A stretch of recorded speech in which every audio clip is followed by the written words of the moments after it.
الحمد لله رب العالمين والصلاة والسلام عليك يا رسول الله الصلاة والسلام عليك يا حبيب الله الصلاة والسلام عليك يا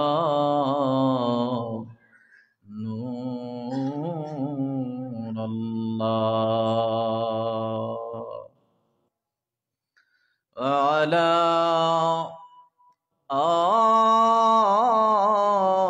آلك وأهل بيتك وأزواجك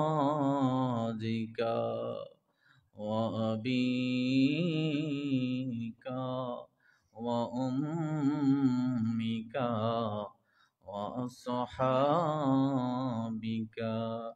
أجمعين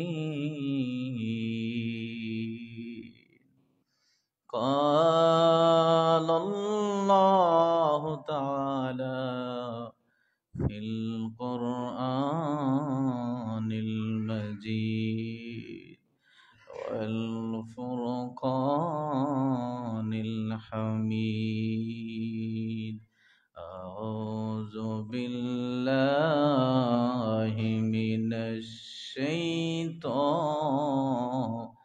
الرجيم بسم الله الرحمن الرحيم أقيموا الصلاة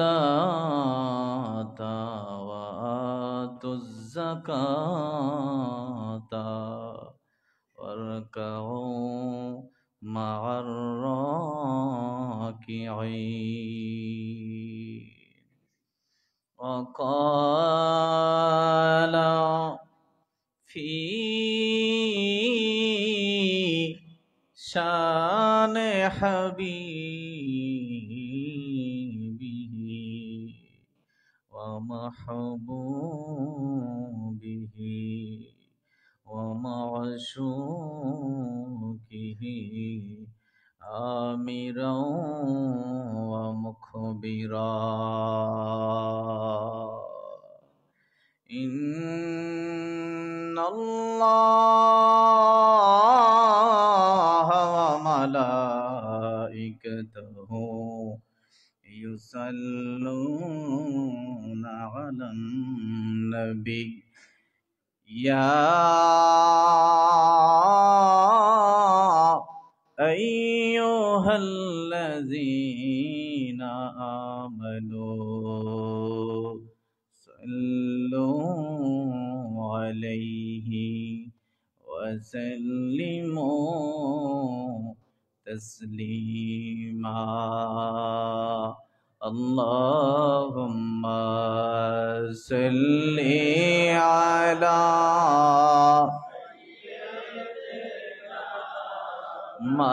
مولانا محمد وعلى آل سيدنا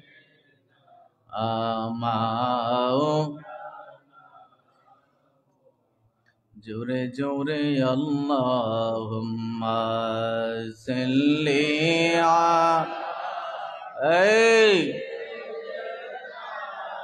মাওলানা মুহাম্মদ ওয়া আলি সাইয়্যিদিনা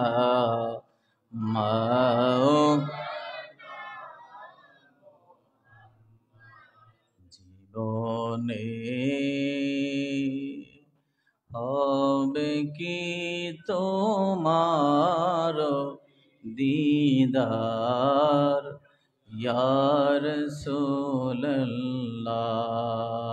জীবনে হবে কি তোমার দিদার ইয়া রাসূলুল্লাহ,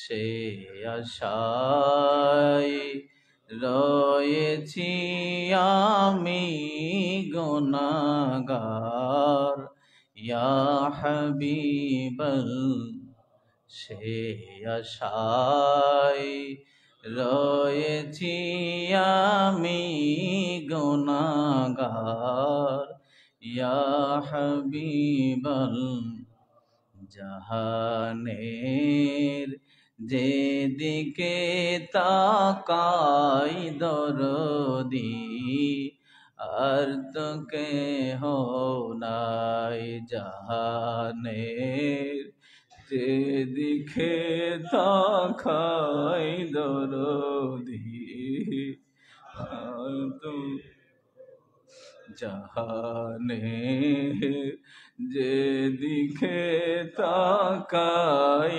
দরদি, জাহানের যেদিকে তাকাই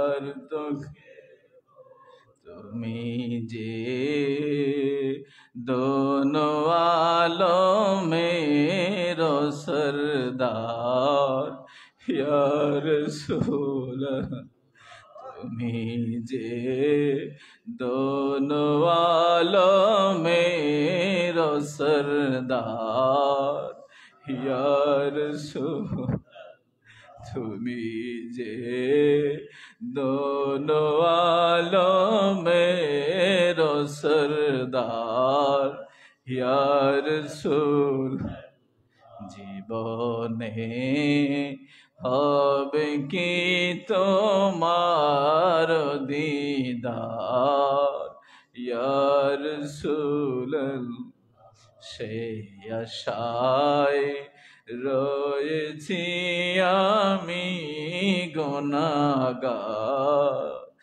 ইয়া রাসূল, সে আশায় রয়েছি আমি।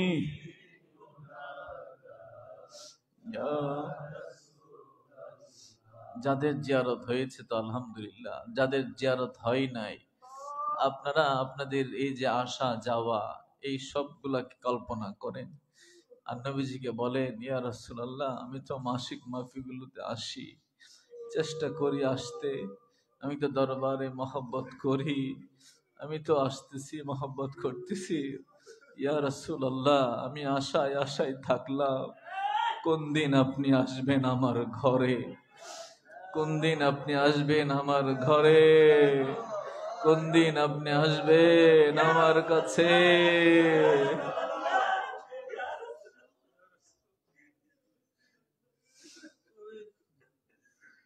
গতকাল বাবা আমাদের নাসিরনগর জনকর, আপনারা জানেন আমাদের এক পীর ভাইয়ের ওয়াজ মাহফিল ছিল, সম্মেলন ছিল, তো সেখানে ওয়াজ হচ্ছিল যে আমার নবীজির সৌন্দর্যের বিষয়ে, আমার নবীজির কেমন সুন্দর ছিল আমার নবীর চেহারা মোবারক।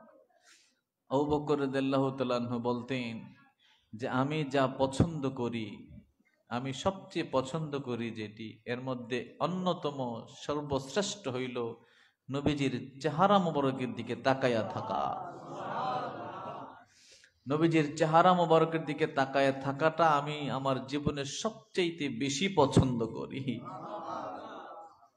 যখন নবীজির এই সৌন্দর্যের ব্যাখ্যা দিচ্ছিলেন একজন, ঠিক তখনই মদিনা জামাতের এক সদস্যের আমার নবীজির সেই সুন্দরের চেহারা মোবারক সামনে চলে আসে। মদিনা জামাতের এক সদস্যের সামনে আমার নবীজির সেই চেহারা, নূরানি চেহারা মোবারক কিছুক্ষণের মধ্যে চলে আসে। আল্লাহু আকবার। তো যারা দেখা হয় নাই এখনো, জিয়ারত এখনো হয় নাই, আপনি আপনার বিগত আগের এই যে আসেন যান এই পরিশ্রম গুলাকে সামনে রাখেন, নবীজির সামনে রাখেন, ইয়া রাসূলুল্লাহ আমি আসতেছি, আমি আশায় আছি, আমি আশায় আছি কখন আপনি আমার দেখা দিবে, সেই আশায় রই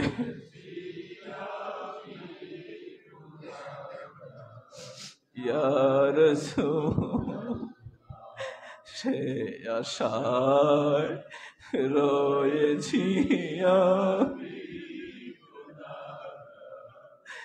ইয়া রাসূল। জীবনে হবে কি তোমার দিদার ইয়া রাসূল, সে আশায় রয়েছি আমি গুনাহগার ইয়া আল্লাহুম্মা সাল্লি আলা সাইয়্যিদিনা মুহাম্মাদ ওয়া আলা সাইয়্যিদিনা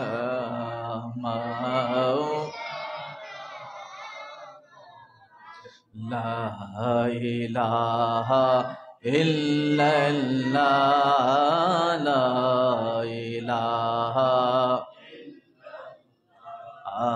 লা ইলাহা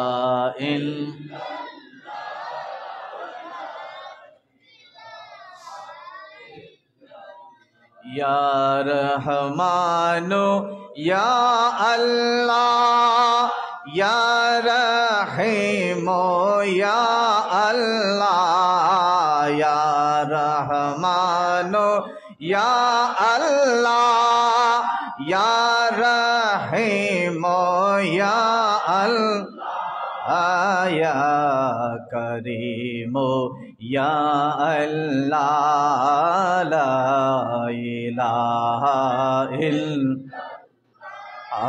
লা ইলাহা ইল্লাল্লাহ, লা ইলাহা হাসবি রাব্বি জাল্লাল্লাহ, মা ফি কলবি গায়রুল্লাহ,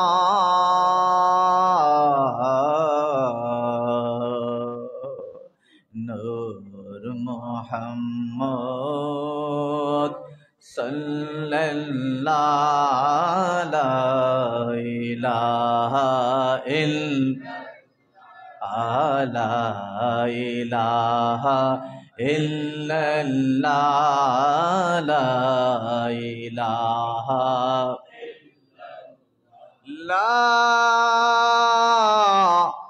ইলাহা ইল্লাল্লাহু মুহাম্মাদুর রাসূলুল্লাহ সাল্লাল্লাহু আলাইহি ওয়াসাল্লাম। মুর্শিদ তোমায় ভালোবাসি প্রাণের চেয়ে আরো বেশি, মুর্শিদ প্রেমে প্রেম ভক্তি হইল না মোর হবার কালে, মুর্শিদ প্রেমে প্রেম ভক্তি হইল না মোর হবার কালে। আর কি হবে সাধন ভজনের, কি হবে সাধন ভজন যৌবনেরি সময় গেলে। যারা যুবক আছেন তারা কল্পনা করে যে সময় তো চলে যাচ্ছে, কদ্দুর পাইলাম। যাদের দাড়ি পাকা ধরছে আপনারাও কল্পনা করেন, হাই হাই পাকা তো শুরু হয়ে গেছে, ছেলে মেয়ে যাদের বড় হয়ে যাচ্ছে, কল্পনা করেন ছেলে মেয়ে তো বড় হয়ে যাচ্ছে, একদিন নাতি নাতনি হয়ে যাবে, আমি এখনো তো পাই নাই, এখনো তো আমার লক্ষ্যে আমি পৌঁছাই নাই। এভাবে কি দিন যাবে? এভাবে কি চলবে নাকি? আমার তো এখনো কোর্স কমপ্লিট হয় নাই, না জানি কোন জায়গায় আমার ভুলটা। আর কি হবে সাধন ভজনের, কি হবে সাধন ভজন যৌবনেরি, সময় গেলে আর কি হবে সাধন ভজন, আর কি হবে সাধন ভজন যৌবনেরি, সময় গেলে মুর্শিদ প্রেমে প্রেম ভক্তি হইল না মোর হবার খানে। হাই হাই সে বাবা, এই পর্যন্ত যত মাজ্জবুলের সাথে দেখা হয়েছে, বৃদ্ধ কোনো মাজ্জব আমি পাই নাই, খুব কম পাইছি জীবনে বৃদ্ধ মাজ্জব। বেশিরভাগই যুবক পাইছি আমি। ধরেন 80% মাজ্জব দেখছি যুবক, মানে যার হয় শুরুতেই হয়ে যায়, যার হয় না কেন জানি সময় নেই, কেন জানি হয় না, কোথায় যেন একটা ঘাটতি আছে, কোথায় যেন একটা গ্যাপ আছে, নাকি বরাদ্দই নাই। হাই হাই, এমন যদি হয় যে আমার আসলে বরাদ্দই নাই, বিফলে এই জীবন তো বিফলে, এই জীবনের বিফলে কোনো দাম হইল না, কোনো দাম রইল না এই জীবনের। হাই হাই শের বাজারে গেলে পরে, শেষ বাজারে গেলে পরে খালি হাতে বাড়ি ফিরে। হাই হাই শের বাজারে গেলে পরে, শেষ বাজারে গেলে পরে খালি হাতে বাড়ি ফিরে, মুর্শিদ প্রেমে প্রেম ভক্তি হইল না মোর হবার কালে, মুর্শিদ প্রেমে প্রেম ভক্তি হইল না মোর হবার কালে। আর কি হবে সাধন ভজন, আর কি হবে সাধন ভজন যৌবনেরি, সময় মুর্শিদ প্রেমে প্রেম ভক্তি হইল না মোর হবার কালে।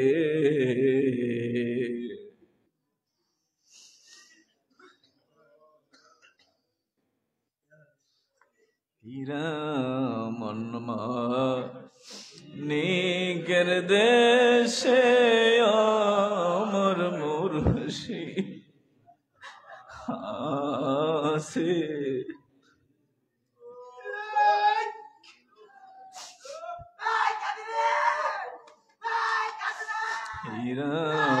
মনমা নিকের দেশে আমার মুর্শিদ, সাত সমুদ্র তেরো বাবা, সাত সমুদ্র কিন্তু শুধু পানির সমুদ্র না, সাতশো সমুদ্র হইল কামের সমুদ্র, লোভের সমুদ্র, সংসার, চাকরি, ব্যবসা বাণিজ্য, এগুলো তো সমুদ্রের মতো, যেগুলো আটকায় রাখে আপনাদের। সন্তান, স্ত্রী, স্বামী, ব্যবসা বাণিজ্য, চাকরি, এসব কিছু বড় বড় সমুদ্র, পার হইতে দেয় না, পার হইতে দেয় না। 7 সমুদ্র 13 7 সমুদ্র 13 নদী কেমনে দিতাম পারি মনমা নিকের দেশে আমার মুর্শিদ আসে মনমা নিকের দেশে আমার মুর্শিদ মুর্শিদ যদি হয় কান্ডারি আমি বাবা নদী দেব পারি রে মুর্শিদ যদি হয় কান্ডারি আমি বাবা নদী দেব পারি রে আমি পার হইয়া চলে যাব পার হয় চলে যাব জান্নাতুল ফিরদাউসে হায় হায় পার হইয়া চলে যাব পার হইয়া চলে যাব জান্নাতুল ফিরদাউসে মনমা নিকের দেশে আমার মুর্শিদ মনমা নিকের দেশে আমার মুর্শিদ আসে সকলে বলুন আলহামদুলিল্লাহ। বাবারা ভাইরা, মদিনার জামাত বাগে মদিনা মহব্বতের জায়গা। এখানে মহব্বত ছাড়া আর কিছুই শেখানো হয় না। কেন জানেন? আল্লাহ থেকে বান্দার সিনাই মারিফত আসার, বাবা মনোযোগ দিন, যে যতক্ষণই কথা বলি সবসময়ের জন্যই বলছি, মনোযোগ দিন। কেন? কারণ এগুলো বই থেকে বলি না আপনাদেরকে, মুখস্থ বলি না আপনাদেরকে, যেটা সত্য পাই সেটাই আপনাদের সামনে তুলে ধরি, যা পাই। আল্লাহর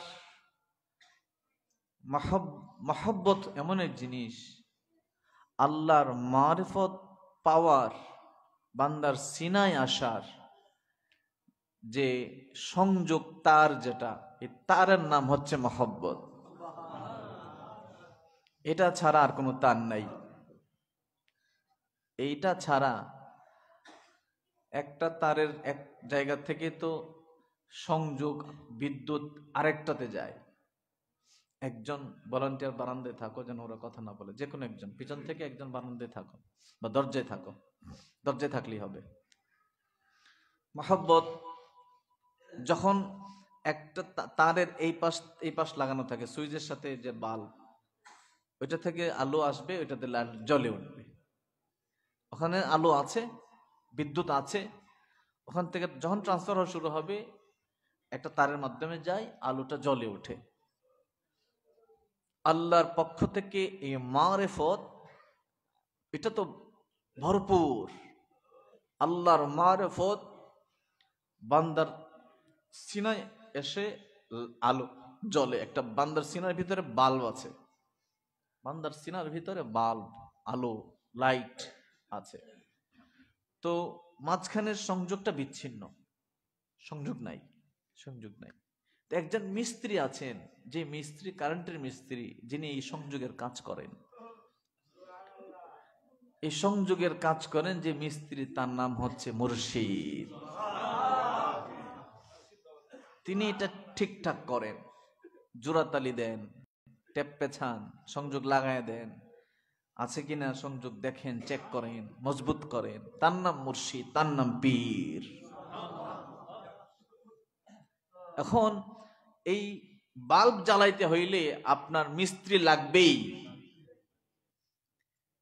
এই কারেন্টের মিস্ত্রি ছাড়া কোনো বাড়িওয়ালা কারেন্টের লাইন টানতে পারবে না, এটা তার কাজ না। এটা তাকে আনতে হবে যে এটার উপর স্পেশালিস্ট। এই কারেন্টের সংযোগের আদান প্রদান, লাগানো, ঠিক করার যিনি স্পেশালিস্ট, তাকে এনে এটাকে সারাইতে হবে। এছাড়া কোনো ওয়ে নাই, এছাড়ার কোনো ওয়ে নাই। আর এই মিস্ত্রিদের মধ্যেই সর্বশ্রেষ্ঠ, সর্বসেরা মিস্ত্রির নাম হচ্ছে নবী মুহাম্মদুর রাসূলুল্লাহ সাল্লাল্লাহু আলাইহি ওয়াসাল্লাম। শ্রেষ্ঠ মিস্ত্রি তিনি। উনি গোটা শুধু মানব জাতি না, পুরো আল্লাহর সৃষ্টি জগতের আলো জ্বালিয়েছেন ইনি এসে। ওনার কিছু শাগরিদ আছে, হেল্পার, সহযোগী, যেমন মিস্ত্রির মূল মিস্ত্রির সহযোগী থাকে, এরকম কিছু সহযোগী আছেন। এখন কিছু সহযোগী আছেন যাদেরকে বলা হয় ওয়ারাসাতুল আম্বিয়া, নবীর ওয়ারিস। ওয়ারিস মানে কি? যার পরে তার কাজ করবে। বাবার বাড়ি ওয়ারিস, বাবা চলে যাওয়ার পরে ওই বাড়ির মালিক হবে। বাবার অবর্তমানে ওয়ারিসরাই ওই বাড়ির মালিক হবে, দেখভাল করবে, দায়িত্বে থাকবে, তত্ত্বাবধায়ক হবে। নবীজির পর্দার সাথে সাথেই ওয়ারাসাতুল আম্বিয়াই ওই দায়িত্বের মধ্যে চলে আসছে। বলুন সুবহানাল্লাহ। কোন দায়িত্ব?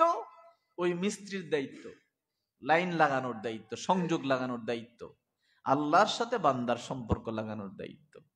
এদের মধ্যে আবার যারা ফার্স্ট ক্লাস, তাদের নাম হচ্ছে সাহাবী আজমাই। কেন? কারণ তারা ওই আসল মিস্ত্রির সাথে সাথে ছিল সার্বক্ষণ। ওই মিস্ত্রি কেমনে ঠিক করছে, কেমনে সংযোগ দিচ্ছে, ওইটা নিজের চোখে দেখতে পারছে,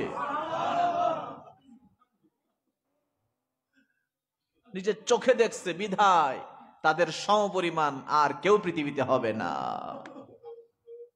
হবে না আর কেউ।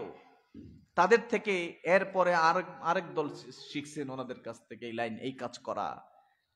তাবেঈন, এরপরে সলফে সালেহিন, আউলিয়া কেরাম।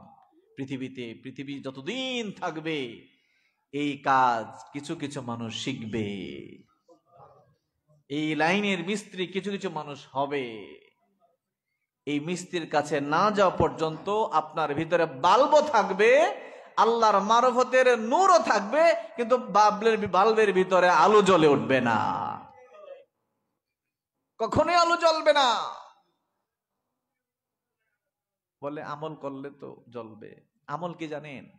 আমল হচ্ছে তার কিনে নিয়ে আসা, সুইচ, তারপরে আরো আনুষঙ্গিক টেপ, আপনার পেরেক, হাতুড়ি, এগুলো হচ্ছে আমল।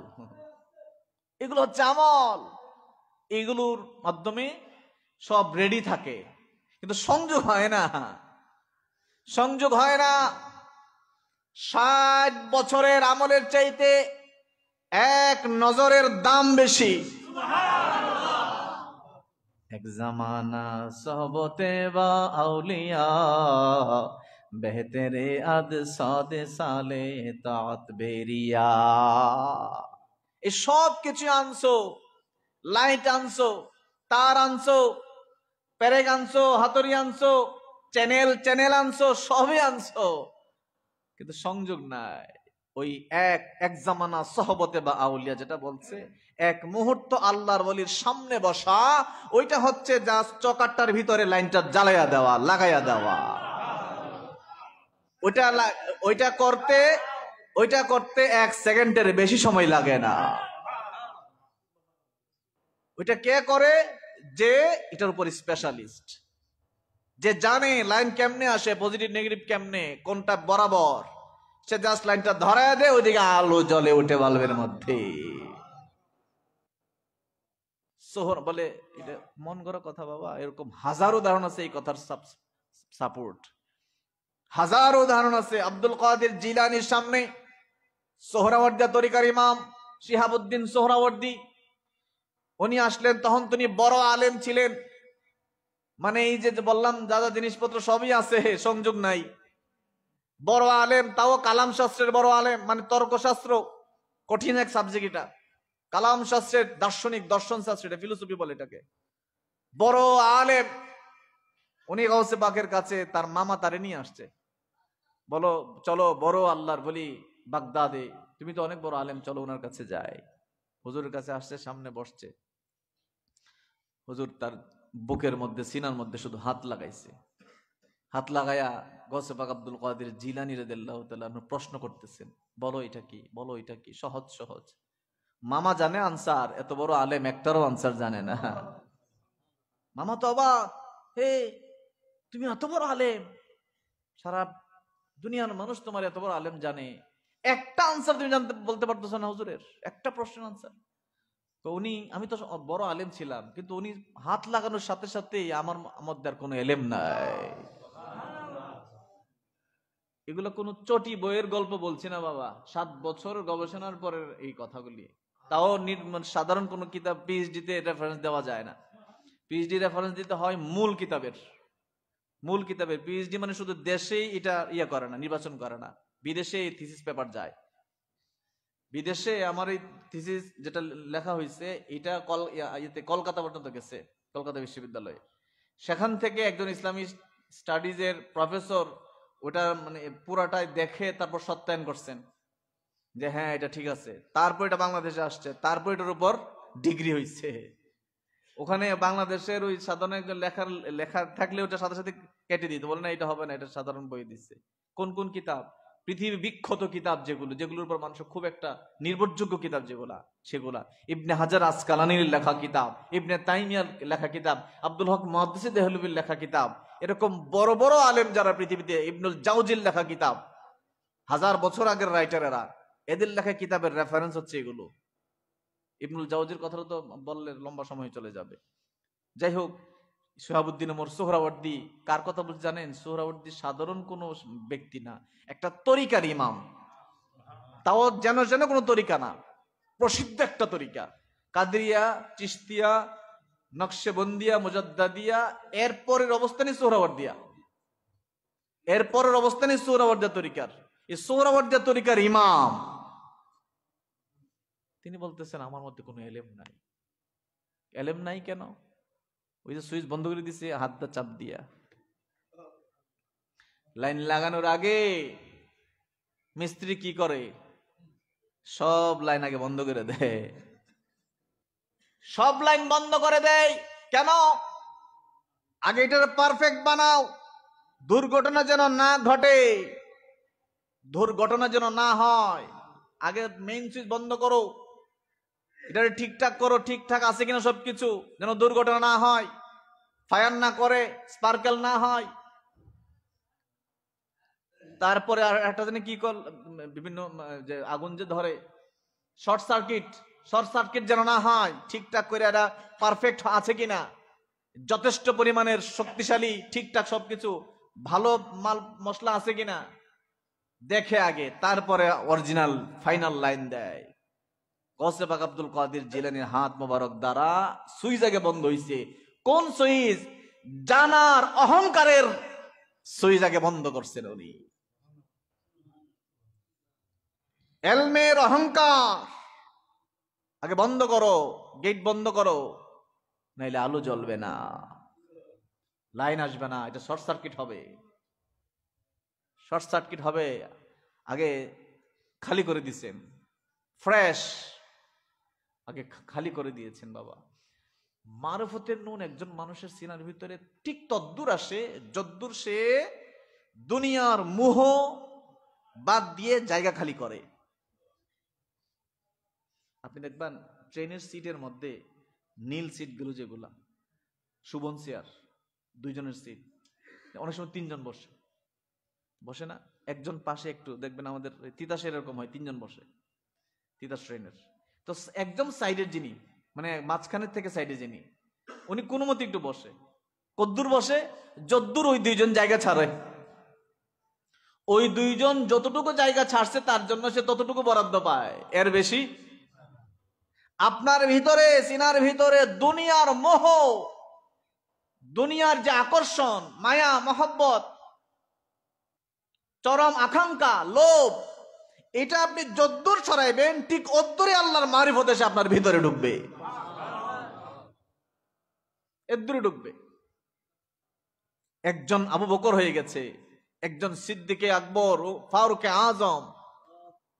সাহাবাই কেরামদের এমনিতে সমস্ত মানুষের থেকে তাদের মর্যাদা বেশি, আবার তাদের মধ্যেও কিন্তু মাকাম আছে, তাদের নিজেদের মধ্যে মাকাম আছে।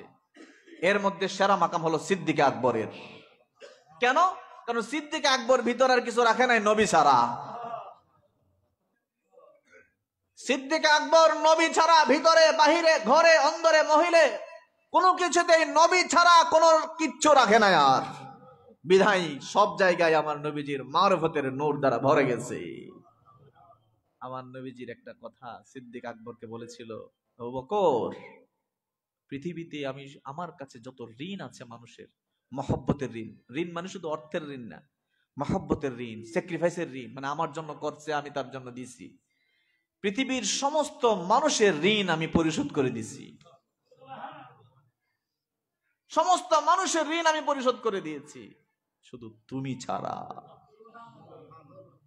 আবু বকর, তোমার ঋণ আমি পরিশোধ করতে পারি নাই, কারণ এমন কিছু নাই আবু বকর দেয় নাই নবীজিরে। সেই মক্কা থেকে শুরু করে, বাবা এটা বললে ঘন্টা পর ঘন্টা যাবে, মক্কা থেকে শুরু করে আমার নবীজির সাথে শুয়া পর্যন্ত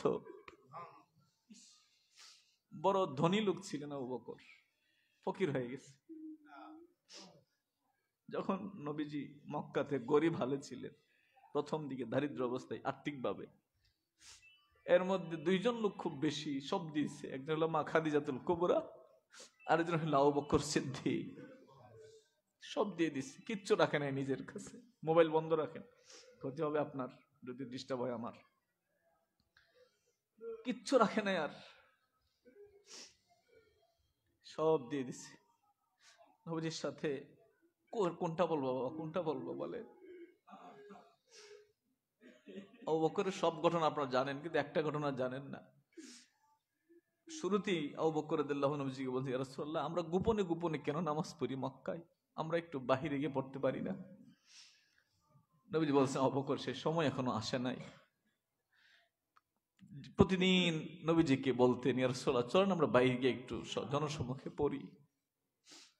আবু বকরের পীড়াপিড়িতে নবীজি বলছেন, ঠিক আছে চলো যাই গিয়ে পড়ি। মক্কার সামনে কাবা ঘরের সামনে গিয়ে আবু বকরের পীড়াপিড়িতে পড়ছে। সাথে সাথে আশেপাশের যত গোত্র লোকজন আছে সবাই আসছে ধরছে, এই মুহাম্মদ কার কার এই সাহস পায় এইরকম সামনে এসে নামাজ পড়ছে, কার? সবাই বলছে ওই আবু বকর। সবাই আবু বকরের উপর ঝাপটায় ধরছে। আপনার এই ঘটনা জানেন না বাবা, এটা খুব বলে না মানুষজন। সবাই গিয়ে ঝাপটায় ধরছে, ঝাপটায় ধরা ওনাকে কিল ঘুষি আঘাত, হাত পা লাঠি পাথর দিয়ে ওনাকে একদম মাটিতে শোয়া ফেলছে। উনি অজ্ঞান হয়ে গেছে, সেন্সলেস হয়ে গেছে, সারা শরীরে রক্ত। অপরাধ কি? নবীজিকে নিয়ে কাবার সামনে নামাজ পড়ার শখ হয়েছিল। একজন ওনার পেটের উপরে বসছে, কিতাবে আসছে ওনার পেটের উপরে বসছে, পেটের উপরে বসে ওনার মুখের উপর হাত দিয়ে কিল ঘুষি দিতেছে। তখন উনি সেন্সলেস, সারা মুখ রক্তে রঞ্জিত হয়ে গেছে। সাথে সাথে আমার নবীজিও আহত হয়েছেন। সাথে সাথে আবু বকর রাদিয়াল্লাহু তাআলা আনহুর যে গোত্র, বনু তামিম গোত্র, এরা কিছু লোক ছুটে আসছে, আয়েশা এদেরকে সরায় ওনারে নিয়ে বাড়িতে নিয়ে গেছে। বাড়িতে নিয়ে সারা শরীর ক্লান্ত, অসুস্থ, সারা শরীর রক্তাক্ত। যখন সেন্স ফিরছে অনেকক্ষণ পরে, বাড়িতে নেওয়ার পরে, মা তার পাশে, ওনার মা অমুসলিম তখনও পাশে বসা, চোখটা খুইলেই বলতেছে, আমার নবীজি কেমন আছে আমারে বলো, আমার নবীজি কেমন আছে আমারে বলো। তো ওনার মা অমুসলিম তো গুরুত্ব দেয় নাই, বারবার কি কথা বলে, মা রে, আমার নবীজি কেমন আছে আমারে বলো, আমার নবীজি কেমন আছে আমারে বলো। যাক বাবা, এটা বলছি না, ঘটনাটা অনেক লম্বা ঘটনা, সেদিকে যাচ্ছি না, সময় লাগবে আমার। এরকম মহব্বত আমার নবীজির প্রতি, কিচ্ছু রাখে নাই। তাবুক অভিযানে নবীজি বলছে, কে কি আছে দেওয়া লাগবে, তাবুক অভিযানে আমাদের খরচ লাগবে। উমর রাদিয়াল্লাহু তাআলা বলতেছেন মনে মনে যে আবু বকরের তো তেমন কিছু নাই, সুতরাং আমি ফার্স্ট হবো, আমি আমার অর্ধেক সম্পত্তি দিয়ে দিব। তো আয়েশা দেখলো যে 1000 উট দিছে উসমান, জুন্নুরাইন, উমর রাদিয়াল্লাহু তাআলা অর্ধেক দিয়ে দিছে। আবু বকর একটা বাটি একটা কম্বল আনছে, নাই তো আর কিছু। নবীজি বললেন আবু বকর কি আনছো দাও।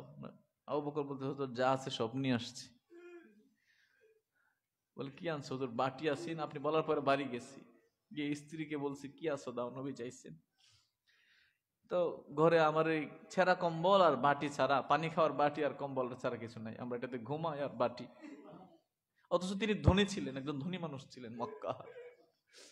তো স্ত্রীকে বলছে যা আছে দাও। কি আছে? বাটি আছে, আর ঘরের ভিতর বাটি আর কম্বল ছাড়া কিছু নাই।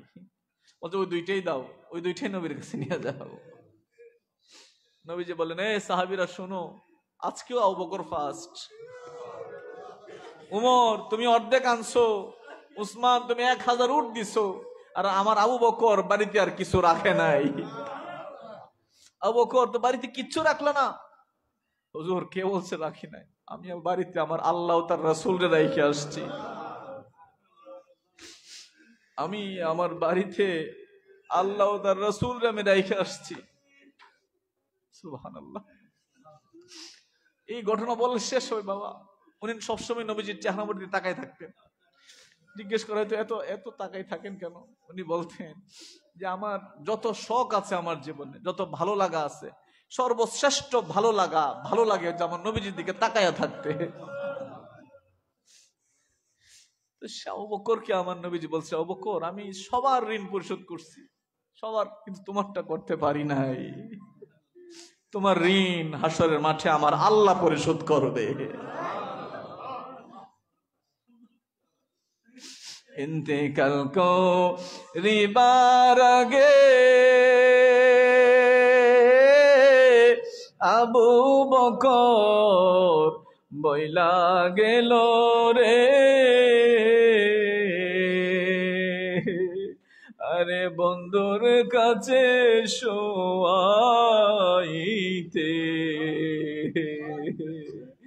আরে বন্ধুর কাছে শোয়াইতে, আগে অনুমতি লইও রে, দিয়ে প্রেমের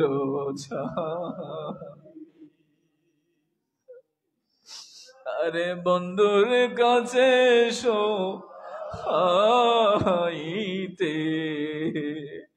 আগে অনুমতি লইও রে, দিয়ে প্রেমের রোজা পাকে নিয়ে তাকে সালাম জানাই পাক দরবারে রে, রোজা পাকে নিয়ে তারে সালাম জানাই পাক দরবারে রে, আরে খুলে গেল রোজার তালা, খুলে গেল রোজার তালা, বন্ধুর প্রেমের খাতিরে, দিয়ে প্রেমের খুলবে তালা, খুলবে রে, দিয়ে প্রেমের চাবি। সকলে বলুন আলহামদুলিল্লাহ। বাবারা ভাইরা, তো যাই হোক এদিকে যাচ্ছি না, আলোচনা অনেক লম্বা হবে। যেটি বলছিলাম, তো আল্লাহর ওলিরা এখন সেই ওই মিস্ত্রির কাজ করতেছেন। কোথায়? ওই কারেন্টের সংযোগের। সুতরাং আপনার মিস্ত্রির কাছে না যাওয়া পর্যন্ত, মিস্ত্রির শরণাপন্ন না হওয়া পর্যন্ত এই সরঞ্জাম সবই থাকবে, কিন্তু আলো জ্বলবে এটা এটা এটা সম্ভবই না। এই আলো জ্বালানোর মাধ্যমে হচ্ছে এই আল্লাহর একজন প্রিয় বান্দার সাথে আপনার সম্পর্ক, তার প্রতি মহব্বত, তার প্রতি প্রেম। হ্যাঁ, আবার আপনার সম্পর্ক আছে, ধরেন আপনার আসা যাওয়া আছে, উঠা বসা আছে, তারপরও হবে না। কারণ আমি শুরুতে বলেছিলাম এই তারটা হচ্ছে, উনি তো মিস্ত্রি, উনি সংযোগ করাই দিবেন, তো তারটা কি, তার হচ্ছে প্রেম। এই প্রেম যার যত বেশি শক্তিশালী, তার এই আশার সংযোগটা তত বেশি শক্তিশালী। এটা যদি আপনি দূরেও থাকেন অসুবিধা নাই, দূরে থাকলেও আপনার প্রেম যদি শক্তিশালী হয়, আপনি দেশের বাহিরে থাকেন, বিদেশ থাকেন, কিন্তু আপনার প্রেম শক্তিশালী, অসুবিধা নাই, ওয়াইস করুণীর মতো হবেন আপনি। দূরে থাকার পরেও আপনি কাছের লোকের চাইতে আরো বেশি আপনার অর্জন হবে। কেন? আপনার প্রেম বেশি কাছের লোকের চাইতে। আল্লাহর মারেফত এটা ধারে কাছের কোনো বিষয় না বাবা। আল্লাহর মারেফতের নূরের জন্য দেশ, জেলা, দেশান্তর এগুলো কোনো দূরে, আপনার জন্য আমার দূরে কাছে, মারেফতের জন্য দূর আর কাছে কিছু নাই, দূর আর কাছে কিছু নাই। আপনার মহব্বত আছে, এটা জমিনের উপর থেকে আপনার ভিতরে ঢুকে যাবে। নারে তাকবীর, নারে রিসালাত, নারে গাউসিয়া।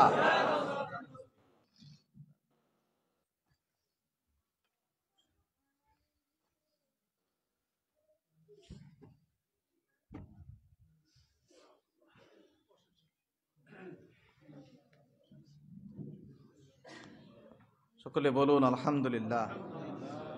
আবার ভাইরা, কথা লম্বা করছে না, শীতের রাত, আপনার অনেকে দূরে যাবেন।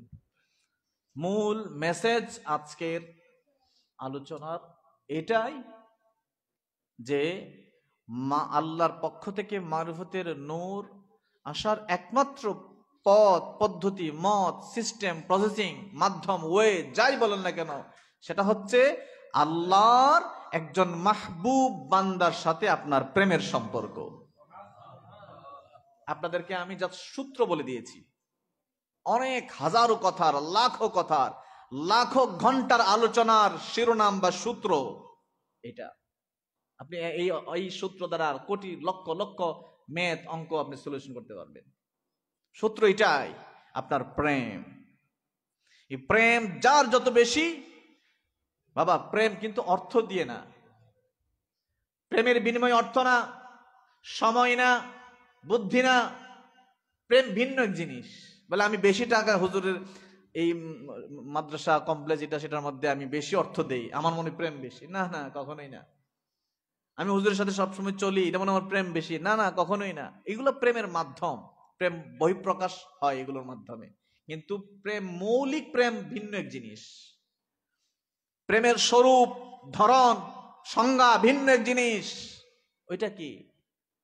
ওইটা হচ্ছে দহন, বিরহ। প্রেম মানে বিরহ, প্রেম মানে দহন, জ্বলা, পুরা। আপনাকে যদি আপনি খুব অনেক অর্থ দিয়ে সহযোগিতা করেন, কিন্তু আপনার জ্বলে না হুজুরের জন্য, বিরহ তৈরি হয় না, দহন হয় না, সার্বক্ষণিক তার নামে দেওয়ানা থাকেন না, ওইটা লাভ নাই। ওইটা খুব বেশি আপনাকে কাজে দিবেন, আগাইবে না খুব বেশি। কিন্তু আপনি গরিব মানুষ, খুব একটা অর্থ দিতে পারেন না, গরিব মানুষ আছে না, দিতে পারেন না, কিন্তু আপনার ভিতরটা জ্বলে পুড়ে দহন হয়। আপনার মর্যাদা হাজার মানুষের চাইতেও বেশি, আপনার সাথে তার সম্পর্ক হয়ে গেছে, অলরেডি হয়ে গেছে। আর অর্থ, সময়, শ্রম, বুদ্ধি এগুলো আমরা কেন বলি? এগুলো স্যাক্রিফাইস। স্যাক্রিফাইস মানে কি? এইটার মোহ, এটার মায়া, আপনার মায়ার কাছে আমি ছেড়ে দিলাম। এগুলো হচ্ছে প্রমাণ, বহিঃপ্রকাশ আর কি, যে আপনার যে প্রতি যে আমার মহব্বত, এই মহব্বতের বহিঃপ্রকাশ হলো এগুলোর প্রতি আমি মায়া ছেড়ে দিলাম। কিন্তু মূল জায়গাটা হচ্ছে দহন হওয়া, বিরহ তৈরি হওয়া, জ্বলা পোড়া, ছারখার হয়ে যাওয়া। তার বিরহ ভালো লাগে না, আপনার ভালো না লাগার বিষয়।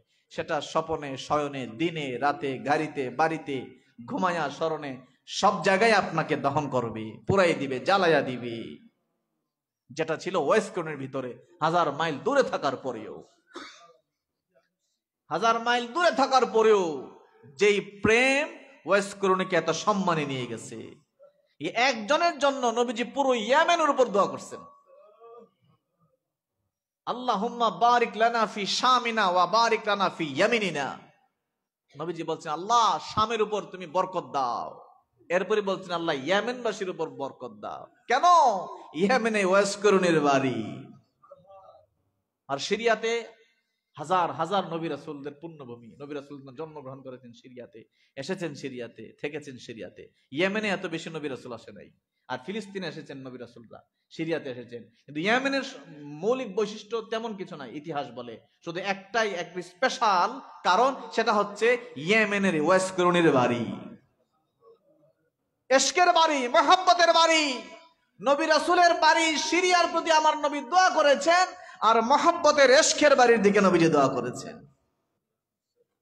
এই প্রেম আপনার যত বেশি হবে, তত বেশি আপনার সংযোগ তৈরি হবে, মারিফতের নূর আসা শুরু হবে। এটা একেবারে, এটাই মূল তথ্য, এটাই সূত্র বাবা, এটাই সূত্র। তার লম্বা করছি না। আল্লাহ পাক আমাদেরকে এরকম মহব্বতের মানুষ হওয়ার তৌফিক দান করুন। আর যেটি বলছিলাম যে আপনার এই মিস্ত্রি ছাড়া আপনি আসল মিস্ত্রির কাছে যেতে পারবেন না। কারণ তার সাথে তো তার নির্বাচিত তো তিনি সর্বশ্রেষ্ঠ মিস্ত্রি, যিনি তার ওয়ারেস নির্বাচিত তিনি। সুতরাং এই রুটটাই এটা। একজন মাহজুবুলির কাছে আমাদের দরবারের এক ভক্ত, আগে ভক্ত ছিল, আগে, এখন এখন উনি ইন্তেকাল করছেন, আগে ভক্ত ছিল।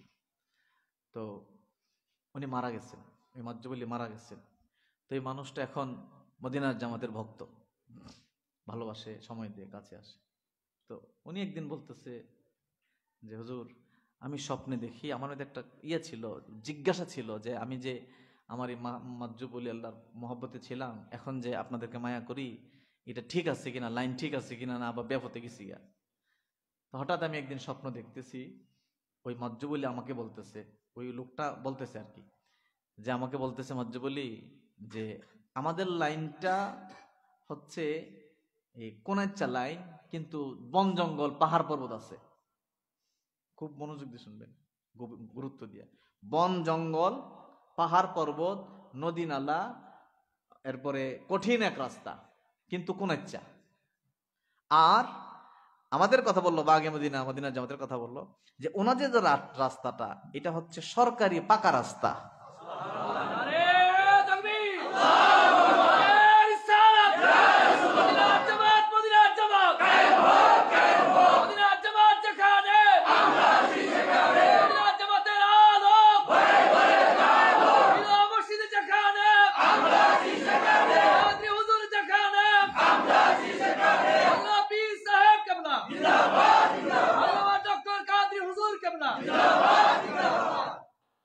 ওনাদের রোডটা এটাই সরকারি রোড, সরকারি পাকা রোড।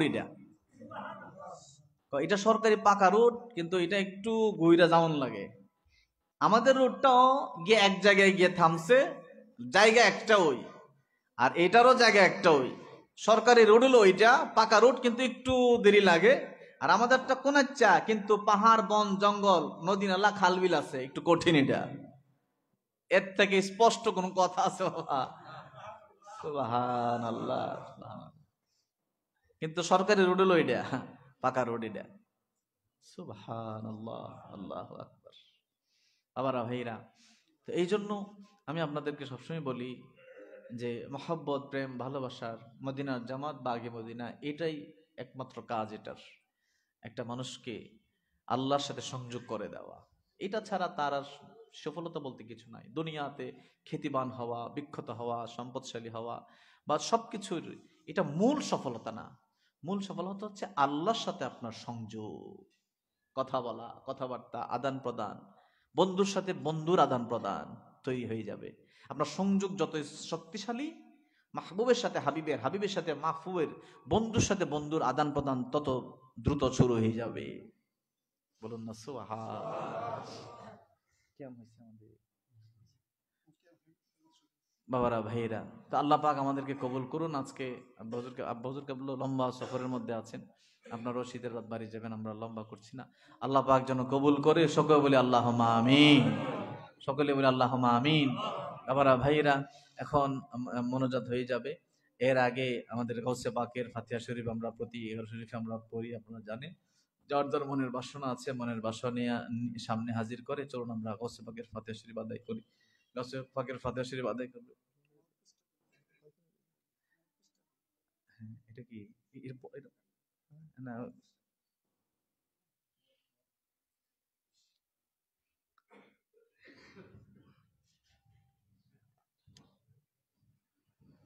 সকলেই বলুন আলহামদুলিল্লাহ।